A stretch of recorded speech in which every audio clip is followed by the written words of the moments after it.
Hello dear friends, നമ്മളിന്ന് നമ്മുടെ ബേസിലുള്ള soap ചെയ്യാൻ പോകണം കേട്ടോ. ഞാൻ കഴിഞ്ഞ വീഡിയോകളെല്ലാം നമ്മൾ കിറ്റിന്റെ സോപ്പുകളാണ് കാണിച്ചുകൊണ്ടിരുന്നത്. ഇതിനിടയ്ക്ക് നമുക്ക് ബേസ് സോപ്പിന് ഓർഡർ വരുന്നുണ്ട് കേട്ടോ. കൂടുതലും പേര് എനിക്ക് തോന്നുന്നു പ്രിഫർ ചെയ്യുന്നത് ബേസ് സോപ്പാണ്. പക്ഷേ ബേസ് സോപ്പിന് നമുക്ക് റേറ്റ് കുറച്ച് കൊടുക്കാൻ പറ്റില്ല. അതുകൊണ്ടാണ് നമ്മൾ കിറ്റ് കൂടെ ചെയ്യുന്നത്. കിറ്റ് സോപ്പ് കൊള്ളില്ല എന്നല്ല, പക്ഷെ ചിലർക്ക് കിറ്റ് സോപ്പ് പിടിക്കാൻ ബുദ്ധിമുട്ടുണ്ട് കേട്ടോ. അപ്പം കിറ്റ് സോപ്പ് ചെയ്തിട്ട് ഉപയോഗിക്കുന്ന ഈ റേറ്റ് കുറച്ച് കൊടുക്കാൻ നമുക്ക് കിറ്റ് സോപ്പേ പറ്റത്തുള്ളൂ കേട്ടോ.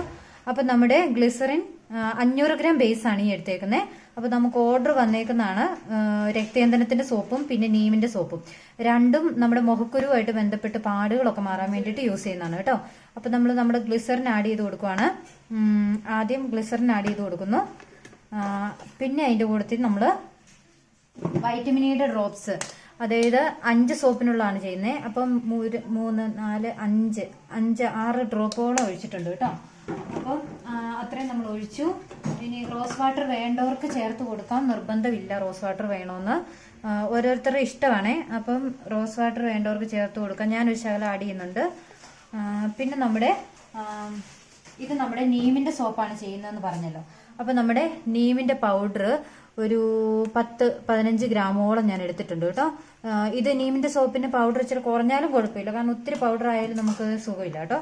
അപ്പൊ നമ്മൾ നീമിന്റെ പൗഡറിനകത്തേക്ക് ഇത് അലിയിക്കാൻ വേണ്ടിയിട്ട് ചേർക്കുന്നത് നമ്മുടെ കിഴങ്ങ്, അതായത് നമ്മൾ ഉരുളക്കിഴങ്ങ് പൊട്ടറ്റോ, ആ സാധനം നമ്മൾ നന്നായിട്ട് അരച്ചിട്ട് അതിന്റെ ജ്യൂസ് എടുത്തിട്ട് അത് നമ്മൾ ഇതിനകത്തേക്ക് ചേർത്ത് കൊടുക്കുവാണേ. അപ്പൊ കാണാൻ ബുദ്ധിമുട്ടുണ്ടല്ലേ, എനിക്കെല്ലാം കൂടെ വീഡിയോയിൽ ഉൾക്കൊള്ളിക്കാൻ ഇച്ചിരി പണിപ്പെടുന്നുണ്ട്. അപ്പൊ നമ്മൾ ജ്യൂസ് ഇതിനകത്തേക്ക് ആഡ് ചെയ്ത് കൊടുക്കണം. ഇത് എത്രത്തോളം നമുക്ക് ആവശ്യമുണ്ടോ അതിനനുസരിച്ച് ജ്യൂസ് ആഡ് ചെയ്ത് കൊടുത്ത് ഇത് നന്നായിട്ട് ഇതിനകത്തേക്ക് ലയിപ്പിച്ചെടുക്കണേ. നമ്മുടെ പൗഡറും ഫുള്ള് ഇതിനകത്തേക്ക് ലയിക്കണം. അപ്പം നന്നായിട്ട് ലയിപ്പിച്ചെടുത്തിട്ട് ഇത് നമ്മുടെ സോപ്പിനകത്തേക്ക് ആഡ് ചെയ്ത് കൊടുക്കാം കേട്ടോ. ഡയറക്റ്റ് നമുക്ക് സോപ്പിന്റെ ഇതിന് പൗഡർ ആകുമ്പോൾ നമുക്ക് ആഡ് ചെയ്ത് കൊടുക്കാം. കുറെ നാൾ പൗഡർ ആകുമ്പോൾ യൂസ് ചെയ്ത് ഇരിക്കും കേട്ടോ. സോപ്പ് കുറെ നാൾ ഇരുന്നോളുവേ. അപ്പൊ നമ്മൾ ഈ പൊട്ടറ്റോയുടെ ജ്യൂസ് ആഡ് ചെയ്യുന്നത് കൊണ്ട് നമ്മുടെ സ്കിന്ന് നല്ല സോഫ്റ്റ് ആവും, നല്ല ബ്രൈറ്റൻ ചെയ്യും. ഒരുപാട് ഗുണങ്ങൾ പൊട്ടറ്റോയുടെ ജ്യൂസിനുണ്ട് കേട്ടോ. നിങ്ങൾക്ക് സോപ്പിനകത്ത് പൊട്ടറ്റോ ഒക്കെ ആഡ് ചെയ്യുവാണെങ്കിൽ നമ്മുടെ സ്കിൻ മോയ്സ്ചറൈസ് ആക്കാൻ വേണ്ടി വേറെ പ്രത്യേകിച്ച് ഒന്നും തന്നെ ചേർക്കേണ്ടി വരികയില്ല. അപ്പൊ നമ്മൾ ഇത്രയും സാധനം നമ്മൾ ഇതിനകത്തേക്ക് ആഡ് ചെയ്ത് കൊടുക്കണം. അപ്പം ഓയിലി സ്കിന്നുള്ള ഒരാൾക്കാണ് നമ്മളിത് പ്രിപ്പയർ ചെയ്യുന്നത്. അതുകൊണ്ട് നമ്മൾ ഇതിനകത്തേക്ക് കോക്കനട്ട് ഓയിൽ ആഡ് ചെയ്ത് കൊടുക്കുന്നില്ല. അപ്പം വേണ്ടവർക്ക് കോക്കനട്ട് ഓയിൽ, വേണ്ടവർക്ക് അതായത് സ്കിൻ ഡ്രൈ ആയിട്ടുള്ളവർക്ക് മാത്രം നമ്മൾ കോക്കനട്ട് ഓയിൽ ആഡ് ചെയ്ത് കൊടുത്താൽ മതി. അത്യാവശ്യം ഇതിനകത്ത് കോക്കനട്ട് ഓയിലും കാര്യങ്ങളൊക്കെ ആഡ് ആയി വരുന്ന ബേസാണ്. അപ്പോൾ അധികം നമ്മൾ ചേർത്ത് കഴിഞ്ഞു കഴിഞ്ഞാൽ ഓയിലി സ്കിന്നുള്ളവർക്ക് വീണ്ടും മോക്കുരു വരാനുള്ള സാധ്യത കൂടുതലാണ് കേട്ടോ. അപ്പോൾ അത് നിങ്ങൾ ശ്രദ്ധിക്കണം.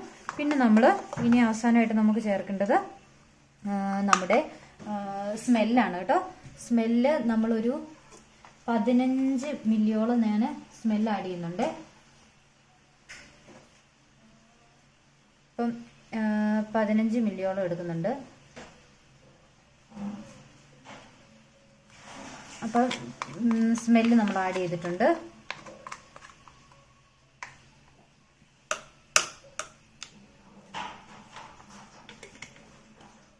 ഇനി ഇതിനകത്തേക്ക് നമുക്കൊരു കുറച്ച് കറ്റാർവാഴയുടെ ജ്യൂസ് കൂടി ആഡ് ചെയ്യുന്നുണ്ട്.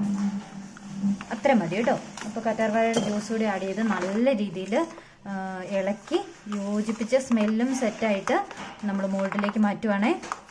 നന്നായിട്ട് ഇളകി കിട്ടിയാൽ മാത്രം മതി. പൗഡർ ഫോം ആയതുകൊണ്ട് ഇളകി കിട്ടാൻ ഇച്ചിരി പാടുണ്ട്. അത് ഒന്ന് ശ്രദ്ധിച്ചിരുന്നാൽ നമുക്ക് പെർഫെക്റ്റ് ആയിട്ട് നമ്മുടെ മുഖക്കുരുവിനുള്ള സോപ്പ് റെഡിയാക്കി എടുക്കാം കേട്ടോ. അപ്പം മുഖക്കുരുവിനും പാടുകളുള്ളവർക്ക് മാറാനും ഒക്കെ ഏറ്റവും നല്ല സോപ്പാണ്.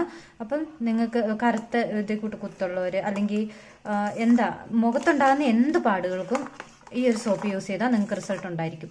പിന്നെ ഇതിന്റെ ഒപ്പം തന്നെ നമ്മൾ രക്തചന്ദനത്തിന്റെ സോപ്പ് കൂടെ ഈ മുഖക്കുരു ഉള്ള ആൾക്ക് നമ്മൾ പ്രിഫർ ചെയ്യുന്നുണ്ട്. രക്തചന്ദനത്തിന്റെ സോപ്പ് ആദ്യം ഈ സോപ്പ് യൂസ് ചെയ്ത് കുറച്ച് നാൾ കഴിഞ്ഞ് കഴിയുമ്പോൾ ആ മുഖക്കുരു ഒക്കെ മാറി കഴിയുമ്പോഴത്തേനും അതിന്റെ പാടുകൾ അവശേഷിക്കും. അപ്പോൾ അത് പോകാൻ വേണ്ടിയിട്ടാണ് നമ്മൾ രക്തചന്ദനത്തിന്റെ സോപ്പ് കൂടെ നമ്മൾ ആഡ് ചെയ്ത് കൊടുക്കുന്നത്. അപ്പം ഇത് നമ്മൾ മോൾഡുകളിലേക്ക് മാറ്റുവാണേ.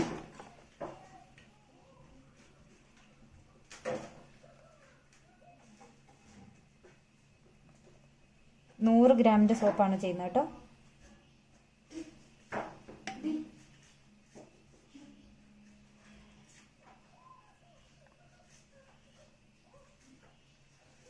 അപ്പം 100 ഗ്രാമിന്റെ നമുക്ക് 4 സോപ്പ് അടുത്തേ കിട്ടിയിട്ടുള്ളൂ. പിന്നെ ഒരു 80 ഗ്രാമിന്റെയും കൂടെ നമുക്ക് സോപ്പ് 500 ഗ്രാം ബേസിൽ നിന്ന് കിട്ടിയിട്ടുണ്ട് കേട്ടോ.